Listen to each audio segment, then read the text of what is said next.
Welcome back to the conversation. For almost a month, organized labor, especially the NLC and the TUC, had given an ultimatum to the federal government to revert to the old ultimatum on different things, not only on the minimum wage, but also on issues surrounding fuel subsidy and the wage award and living wage for Nigerians. They had given 31st of May as an ultimatum for government to revert some of its policies. Many had thought by the, after the 31st of May, Labour then said 3rd of June, Monday, it will commence on an indefinite industrial action. Many Nigerians thought that by midnight yesterday, Labour would have rescinded the decision and called off the strike, especially with the last-minute negotiations called by the National Assembly leadership, as well as other meaningful Nigerians who attended that meeting. But alas, that didn't happen. And by this morning, Labour and its affiliates went to the streets, of course, barring civil servants and other workers from gaining access into their offices. Lagos Television also included. And of course, many schools, especially public schools, their students being turned back. We understand, of course, the Abuja and Lagos Airport are also locked. This time round, some Labour is serious about this particular situation. That's what we intend to take a look at on the program today, and also take a look at the action of government as the federal government handles these in the most appropriate manner, or could they have done better at averting the situation.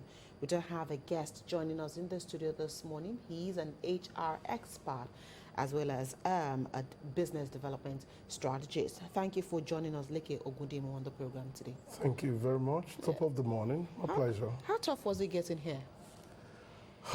It's really getting tough. As a matter of fact, at your gate here this morning, it was a tug of war getting into your premises. Wow.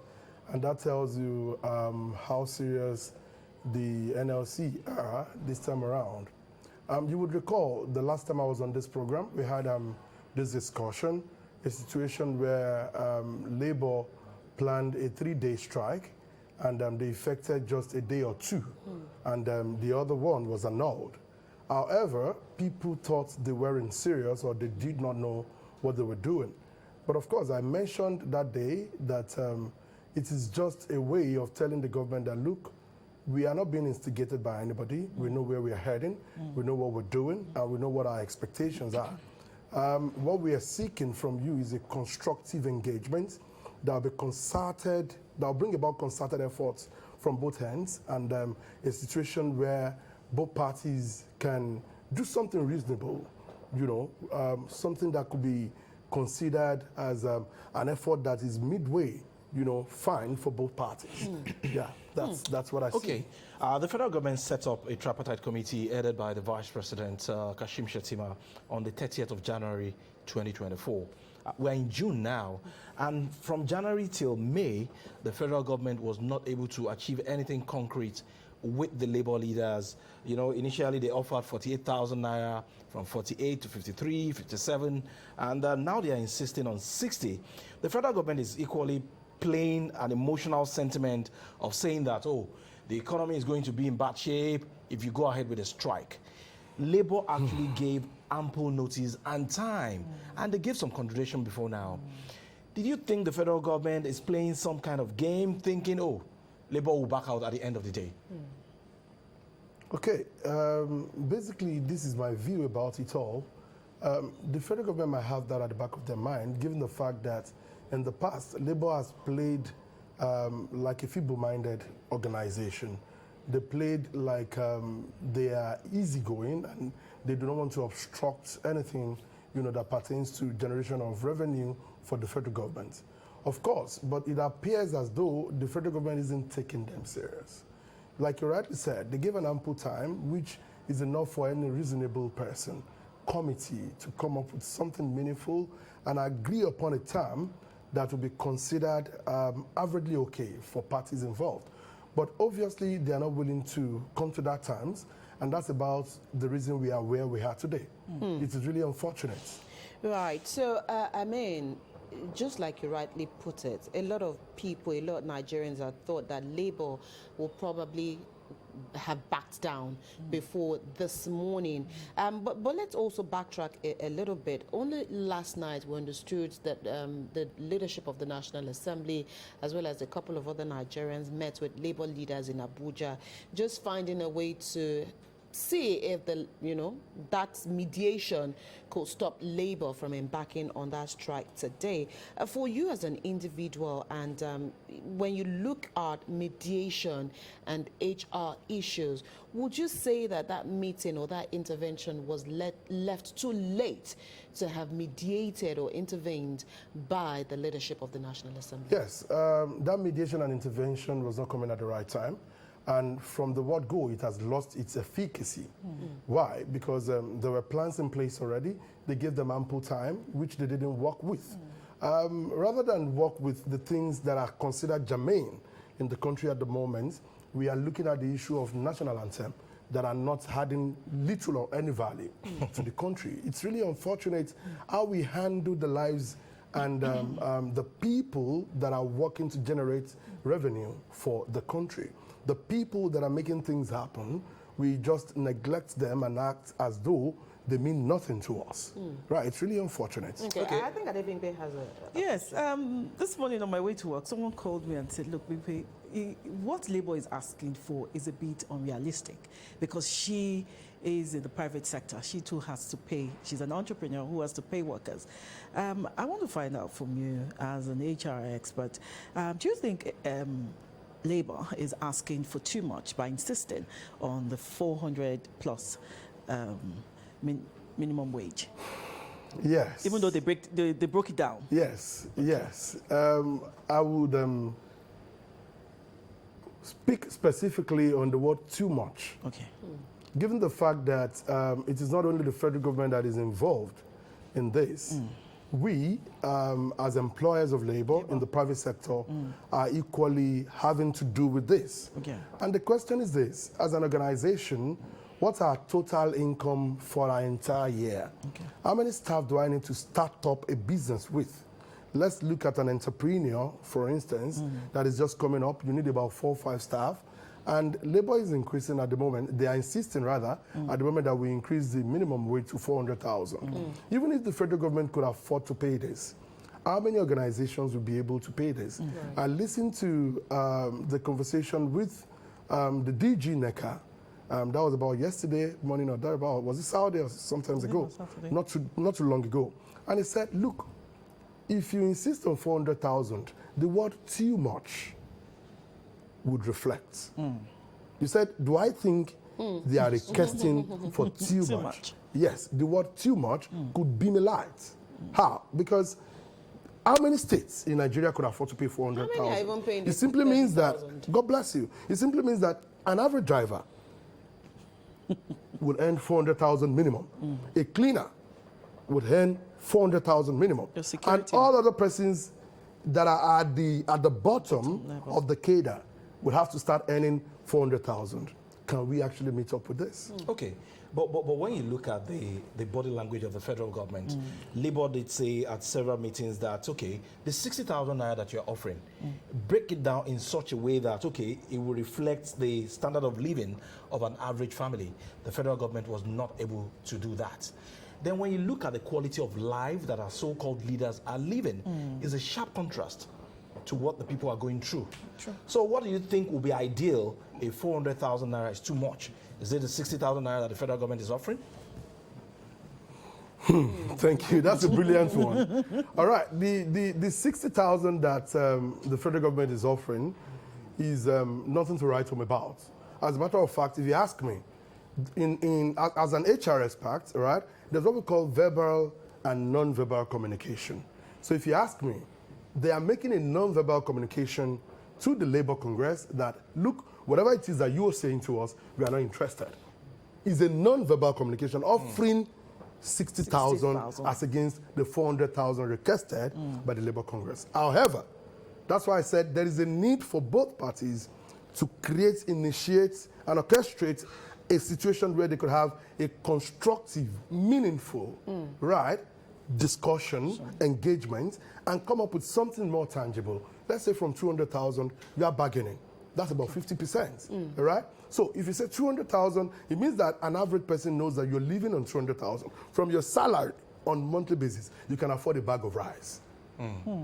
At least. At least. So in the best of my knowledge, the federal government is currently saying, we are not ready to speak with you. We are not ready to get into any further engagement with you. This is what we could offer, and you have to deal with it. And they are doing top-up of 3,000 naira. So it's funny how they're doing top-up of 3,000 for individuals that are working 9 to 5. And have the people, I don't want to mention the legislators specifically, you know, have them earn several millions of naira for appearing 3 times or twice on weekly basis. Okay. What are they doing? I don't want to go there. Right. Well, we will have to go there one way or the other, perhaps in a subtle way. And so with what you've raised now and looking at sometimes the frivolous spending by government, is this the time for government to also look at how, you know, I don't want to use cost of governance now, because again, that looks like we've used that so much that it also beginning to lose its meaning. But will this also be the right time for government to also begin to weigh their expenses on a scale of preference level, where you would have to also think about the millions of Nigerians that are hungry on the street, and before you start doing certain things, because again, if you start looking at a few things that government also undertake, you will ask the question, is this germane at the moment? So would you say that this is the right time for government to also sit and look at all those, put the scale of preference on the table and begin to decide those things to do away with, and those things that as a government it is really needed? Thank you very much. This is what I would say. The government do not only need to come up with a strategy that would enable them work with scale of preference, they also need to bring in opportunity costs. 2 things. The scale of preference is very important. The opportunity cost is something they also need to consider, you know, having done that of the scale of preference. And I'll tell you why. Okay. Now, we've got several executive members in different positions in Nigeria who have the so-called SA. I was at a particular office some times ago. They actually addressed a lady as SA. She said, no, please, I am SSSA. I said, please, I'm interested in that. What does that mean? She said, senior, special, something, assistant. You know, assistant. And I'm Advisor. like, oh, really? Oh, sorry, Madam SSS, do I have DSTV? No, but that's, I'm promoted. So this is it. They claim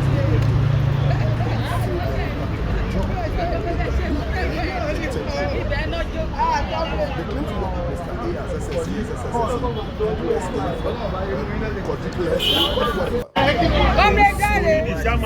work with Mr. A as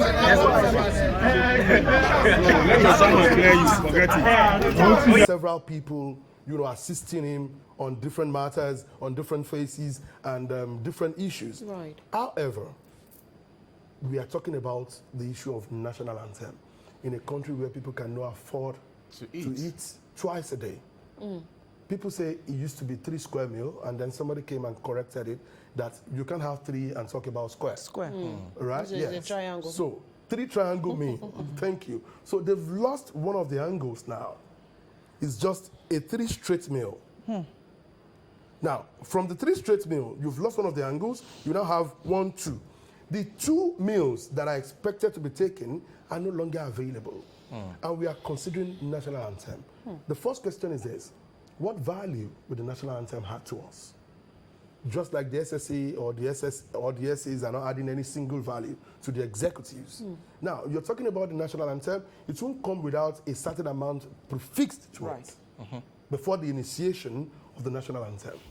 Here we are talking about scale of preference, and that's why I have to bring in the opportunity cost. Right. Before you come into, or you initiate any project, do you sit back? Do you have people who sit on these things? Not when you've hit the rock that you have to return back and then start setting up committees to do what? To do damage control. For me, you can as well appraise these things there's what we call proposals. When we send out proposals as consultants, one of the things we tend to do is to look at it and disapprove it internally before we present it to the rightful owner. Right. What are we trying to do that way? We are trying to see what we've done wrong. I've proposed to you that I want to come train, say LTV8 for instance, and I'm looking at it. This proposal I'm sending to you, I'll put myself in the position of LTV8 management. If this is presented Will to I, me, will I accept will it? I accept it? So what are the questions to ask here? God bless you. So, as a government of the people, for the people, by the people, do we engage in these acts? Okay, let's look at the governors now. Now they are getting more money from the federal government. And I've seen Labour leaders complain that some of the meetings that they've had, they never had the representative of the Governors Forum. And these are the people that are going to implement this new minimum wage at the state level. So what does that say? The other time you mentioned the body language of the federal government. The state governors as well. What is their body language saying? Okay, so if you're interested in this, I'll say it without mincing words. The reaction you're getting from the federal government is put together what the Governors Forum had said into the ears of the federal government. It's to tell you that we as governors, we don't have anything to offer them. Mr. President, we know where we are, we know where we're being faced with, we know the challenges that we are combating at the moment, and to tell you the truth, as a state government, we are not interested in increasing a dime. And that's why it appears they are acting quiet, dumb, call it whatever, at this time. They are not interested. It's another body language that is even more serious than that of the federal government. Because even if the federal government decides to implement this, you'll find out that at that point, many governors will start coming out. Those who are quiet at the moment, those who have remained silent in the past, will now come out and tell you that, look, we cannot afford this new minimum wage. And they begin to give you reasons. So at the moment, they are just hiding behind The federal the government's government. negotiations. Yes. Right? They are there not saying anything, but at the same time, they are saying a lot. Right. I mean, we've identified or we've established the facts that people are hungry. There's hunger in the land as we speak. And so for you, there would never be a right time to go on strike. But where the country is at the moment, do we need a strike? It's a powerful question. And you see, nothing good comes on a platter of gold. Nothing good comes easy, they say. The Yorubas have a balance. I'll say it in Yoruba, and I'll bring it back in English. They say, Titari ro lankola, toba jinoton lunduge. What does that mean? You get an incision in a painful manner. Every incision in any human body comes with pain. But at the end of the day, it turns out as something that could make you shine out amidst your contemporaries, right? So what the Labour is currently embarking on is more like a painful stretch that would eventually pay back in the long run. And as Nigerians, I would like to use this medium to advise everyone that is involved in this pain at the moment to see it as something that is ephemeral. It's not something that's going to be there forever. It's timely. It has to do with a period.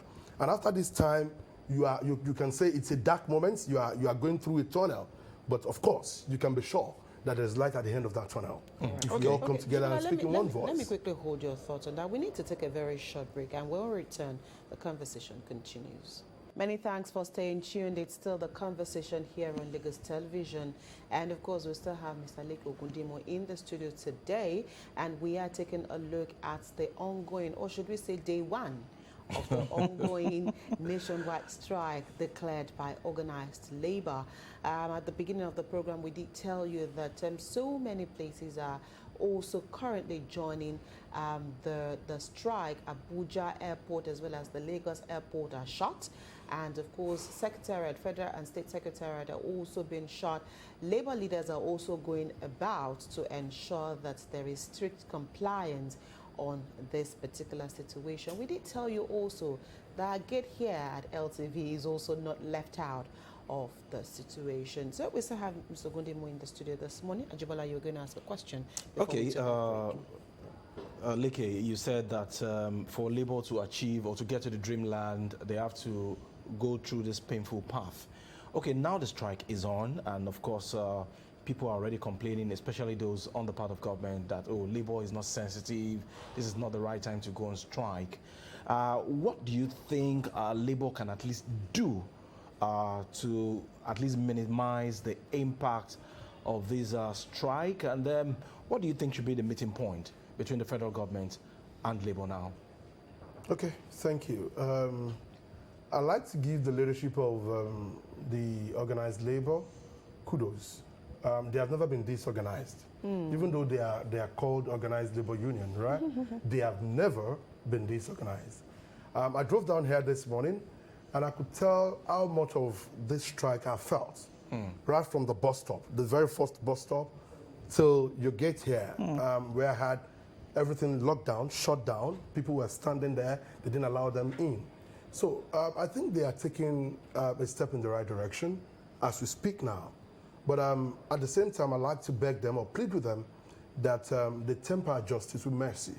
How do I mean? And be considerate enough to look at something, you know, not as much as 400,000.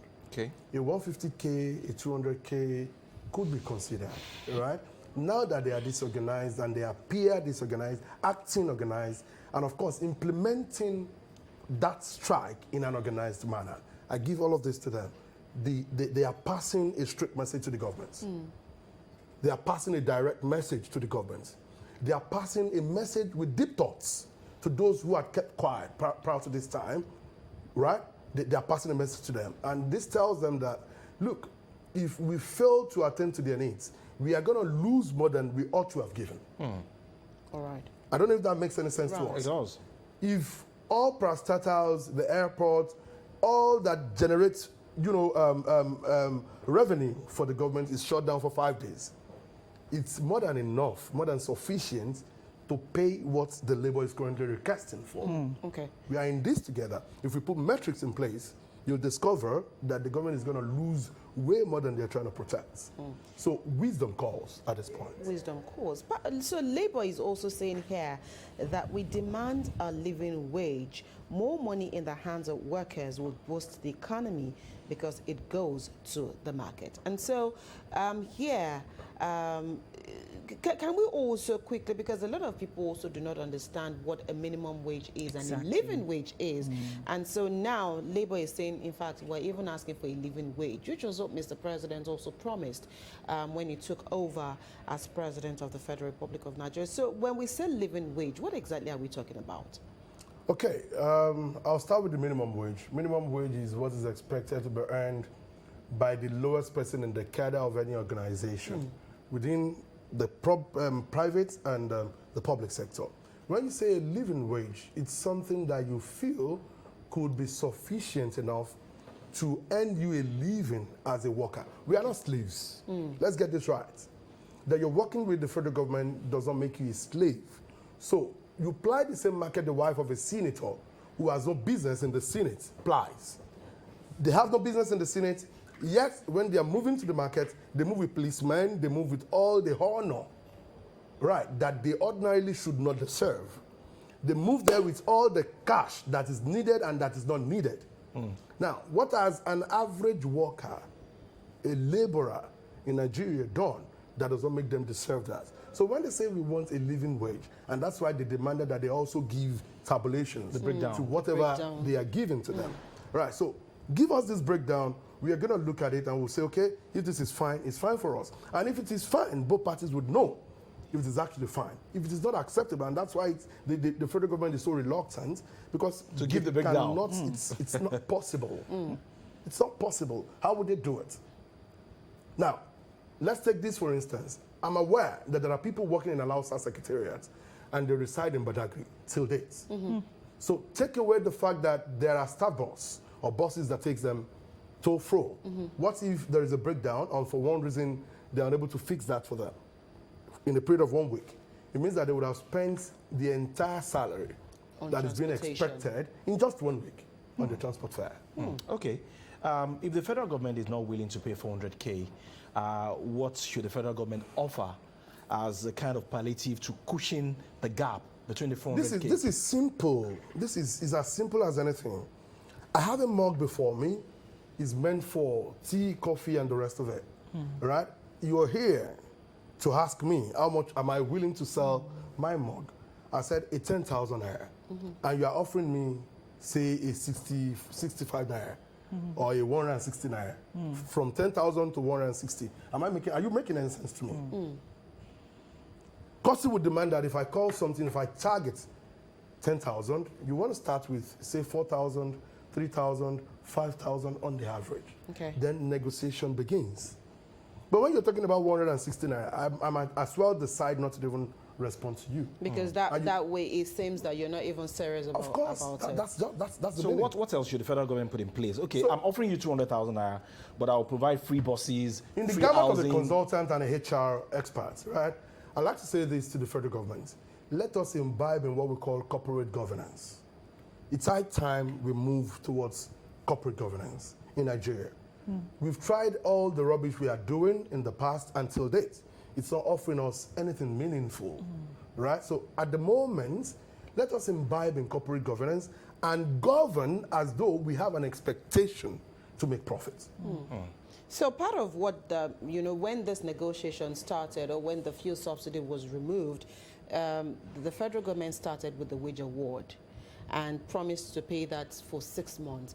And so after the meeting yesterday, the Minister for Information did say that government will go back to continue to pay the 35,000 naira wage award to civil servants. But mind you, this is just to civil servants, both at the federal and the state level, because again, the state governors also toed that path and also were paying that money. And so now the federal government wants to continue to pay the 35,000 naira wage award for all categories of federal workers pending the minimum wage, pending when the minimum wage issue is resolved. Is this workable, or does it seem like the federal government is doing workers some kind of is this service now favor by continuing to pay that 35,000 naira wage award until this issue is brought to a logical conclusion? It is not a favor, and it shouldn't be seen or perceived as one. It is their right. I would permit me to digress a little. Right? If you work for the federal government under normal circumstances and on an ideal ground, you should live a better life than a person that is working with a private firm or sector. Should I rephrase that? If you are a staff of the federal government or a public servant, as they call them, right, you should live a better life compared to a person that is working with a private sector. Why? Why should that be? Okay, so in the United Kingdom, Nigeria was colonized by the British, true or false? True. Now, those who have the job with NHS, NHS. they live like kings. Kings, yeah. And I stand to be corrected. They live like kings. There is a minimum wage that says 11.43 per hour. 11.43 pound per hour as we speak now. And this is reviewed on an annual basis. Right. If you have 11.43 today, by March next year, it will be further reviewed, upwards. Now, why are we not organized? Why are we always not forward thinking in this part of the world? Why are we static? Why do we have the habit of enslaving ourselves for no reason? Like I said, those who have the NHS job in the United Kingdom, they live like kings. Why? Because you get to the market, what others are buying at 30 naira, you can buy for 25 naira. You are entering into a bus from one point as a commuter, right? You can commute when others are doing 10 naira at 8 naira. So everything for you is subsidized. Now, for us in Nigeria, it reverses the case. Reverses the case, yeah. Only the legislators, those who made laws that before you pass through the Muritala International Airport into the local airport, you've got to pay 300 or 400 or 500 naira. When they get there, with all of their vehicles, they don't pay a dime. Until recently. Till tomorrow, sir. I thought there was a there's statement. law, yeah. Nothing From the else. minister. Till tomorrow, they still pay. Well, maybe the minister made that, he made mention of it, but has it been enacted? It's not been enforced. Okay. The federal government now, the failure of the federal government to take advantage of those window period that Labour gave the federal government to at least do something reasonable. Now, this morning I saw a statement from Bayo Ononuga saying that there is a political undertone to what Labour is doing. Is this what the federal government should be saying at this time?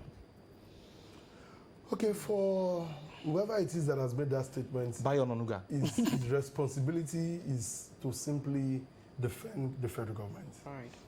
And by virtue of that, he's got to make a statement, whether meaningful or Otherwise. otherwise. All right? So I would say that statement is more like blabs.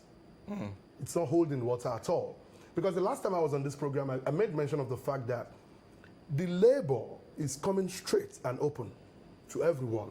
That's why they stopped that strike and they didn't continue as initially promised. They enforced the first day, the second day, and on the third day, they said, look guys, let's calm down. Let's give them, an opportunity to resolve this as quickly as possible again. Did the federal government yield to their yearnings? Did they? No. They didn't do anything until this day. So if they left that and people, even that day when we had that discussion, somebody was saying, could it be that somebody has given them something? Could it be that they have been bribed? Could it be that they've done something that is shady? And I said, look, no. They are simply telling you that there's no political undertone to this. Right. We simply want you to know that we are coming straight and we are coming clean. Okay. But in the nearest future, you might not have it this rosy.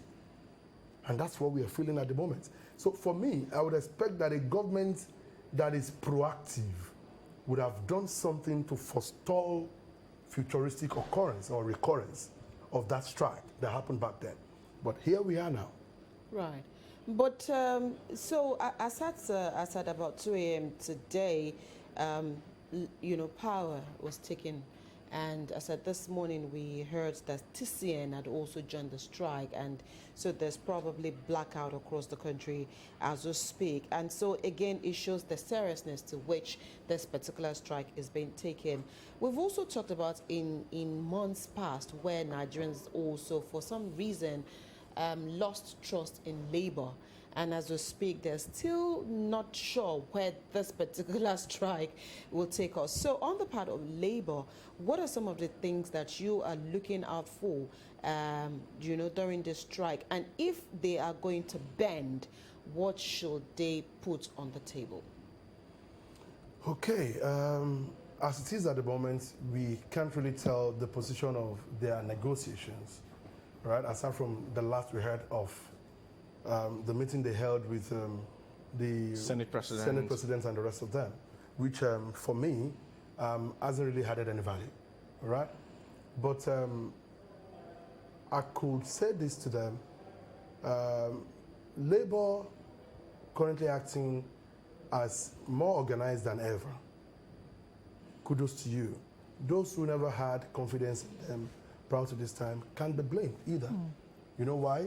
We've seen some of these people or some of the leadership of the Labour looking back and being bribed, compromising, not because they feel it is necessary to do so, but because there is something in a paper bag or in the brown envelope for them. However, the Labour of this day, as a matter of fact, I must tell you, I do not know any one of them in person. I mean the leadership of the Labour, as we speak. I don't have any relationship with them, but I am giving kudos to them. I say props to them, right? Because at the moment, they are acting like the days of Oshiomhole. Labour had so much respect back in those days. That was actually what earned Oshiomhole the pedigree to become the governor of Edo State. He rode on that. He rode on that. He leveraged on it so well. Yeah, because people saw transparency. They saw an open-minded person. They saw a fighter for those who have no voice. And I mean, that brought him to the limelight. So today again, I'm beginning to see in the leadership of the Labour that we have at the moment, seriousness. I'm seeing the fact that they are very organized. I'm seeing a set of people that are well articulated. They know where they are coming from, and I see focus. They are focused, and that's why it appears to the federal government as though they are bent on 400,000. If they keep saying 400,000, you say something meaningful to them. Exactly. Okay. Beyond the demand for a new national minimum wage, Labour is also asking the federal government to reverse the increment of electricity tariff. And the federal government is not even discussing that at all. Do you think Labour is asking for too much? No, Going not by at the all. rate of Not inflation at all. in the country? Not at all. Because the minimum wage is just one thing. So when she mentioned earlier, the cost of living, all right, on minimum wage, and the cost of living on living cost, living wage. Right. So all of these are put together to form what it takes to have a living wage. You are living on an electricity that is being charged at initially it was 225 per kilowatts. And then the federal government came out with the idea of saying, we are giving for band A now, right? We are giving to you at 206. That's killing, for God's sake. This idea should be our right. You shouldn't be making it look like you're doing us a favor, for goodness sake. Right. Why are they making it look like it's a favor? It's our right. As a Nigerian child, you have rights and you have privileges. That you're being in school, that you're going to school, is not a privilege. It's your right. It's a right. So that you're schooling abroad could look more like a privilege, right? But for you to be schooled, to be educated, it's a right. So just like an average Nigerian, we deserve to have social amenities. Okay. We shouldn't see it as anyone is doing us a favor. That you are offering what you ought to have done that you failed as a duty in time past does not mean that bringing it now, you should choke everyone with it.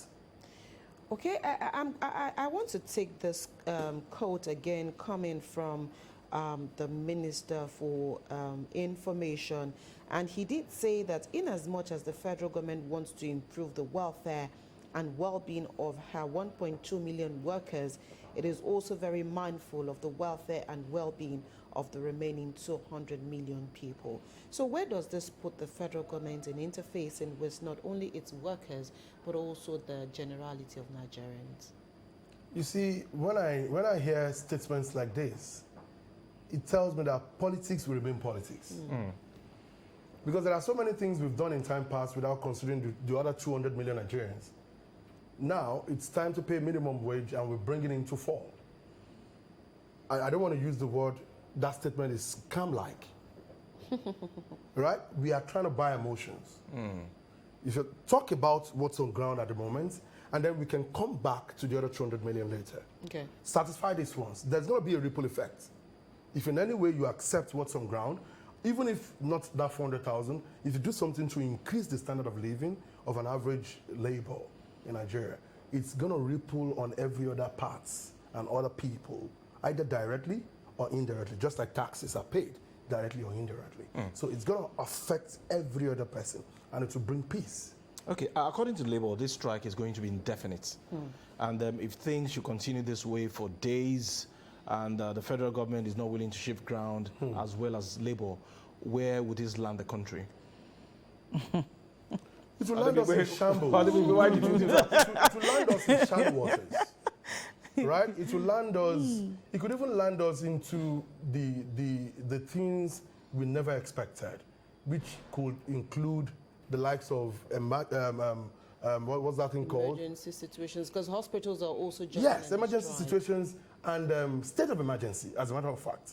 If this lingers for too long, the military are there, they are watching. Okay. Because the people are tensed already. Right. Everywhere is tense. So we need to think as fast as possible. Okay.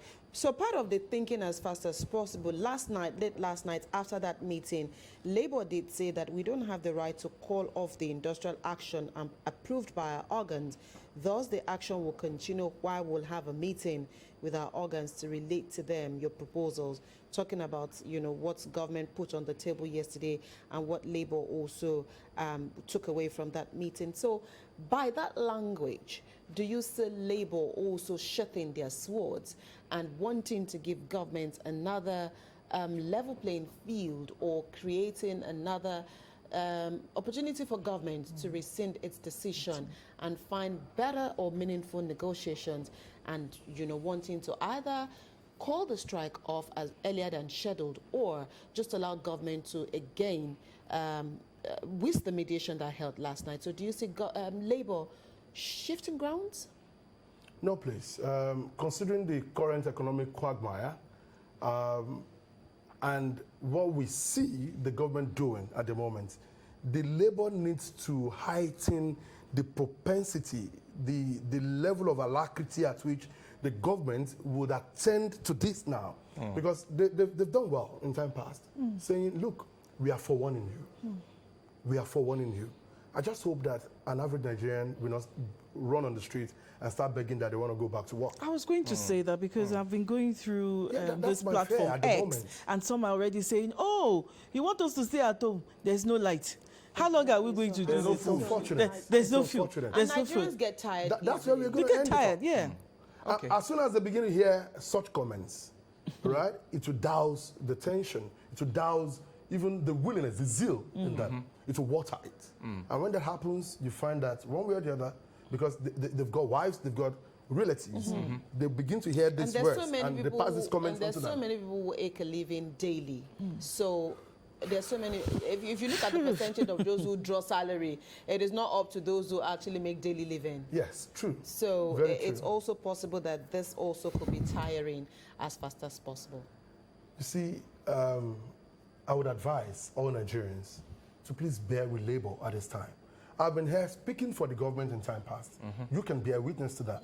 I've said to them that we should give the government some more time to put things in order. But I can see and I can feel it that we are not taking things serious at the federal government's level. Right? I expected more from Mr. President. Right. Given his level of exposure, given the antecedents, right? He did quite very well in Lagos. Lagos is not Nigeria. Of course, yes. But I mean, these are measures that could be put in place when you're looking at the right person for the right job. Okay. Right? What have you done in time past? That's the first question. Right. Even if, as HR experts, if we should bring up anyone for interview, one of the things we want to know is that, have you got experience? What have you done before? Even if we are giving you a larger scale of work to do here, or your scope is wider than what you've done before, we want to have something to trace to say, look, you've done something similar in time past. He has done it. I am not expecting what I am getting at the moment from Mr. President and the federal government at large. All right? They need to do more. They need to come up. They need to take this more seriously. They need to attend to the needs of the people. They need to bring them to the fore. They need to bring them first. They need to see that without them, there is no federal government. Okay, quickly, Leke, before you go, if this situation is not well managed, or what do you think the federal government should do to manage the situation very well in such a way that people are hungry? And if someone is hungry, you have every tendency to be angry. A hungry man is an angry So man. what should the federal government do to ensure that people do not take advantage of the situation to create chaos? Yes. Wisdom calls, like I said earlier. The government should be proactive enough to see what this could turn out into if care is not taken. And what care is it that needs to be taken at this time? Listen to the voice of the people through the Organized Labor Union and the NLC, all right? Listen to your people, because I've had situations where the special advisors are even saying something a bit meaningful to the executives, but they're not listening. They are giving other reasons why it won't be what they're saying and why they won't go in that direction. They're asking them to go. So listen to those who are advising you to go in the right direction. There is an adage or a balance in Yoruba that says, when it faces you from the front, face it. When it faces you from the back, face it. But when you're left alone, you have to rethink. And when you're doing that rethink, you have to do this in a very deep manner for you to know exactly where you find yourself. If the federal government does not take appropriate care and right steps in the right direction at this time, this may lead to something more chaotic than they ever expected. All right. Can I add one more? Yeah, please. And the spokespersons of the government should stop making flippant statements. God bless you. I take that. All right, we'll have to leave the conversation here. Thank you so much, Leke Ogundimu, for finding time to be here. My pleasure always. Today. Thank you too Right, for of hosting me. Okay, so that's we've taken Leke's position on the ongoing situation. We'll take a quick break and we'll be right back.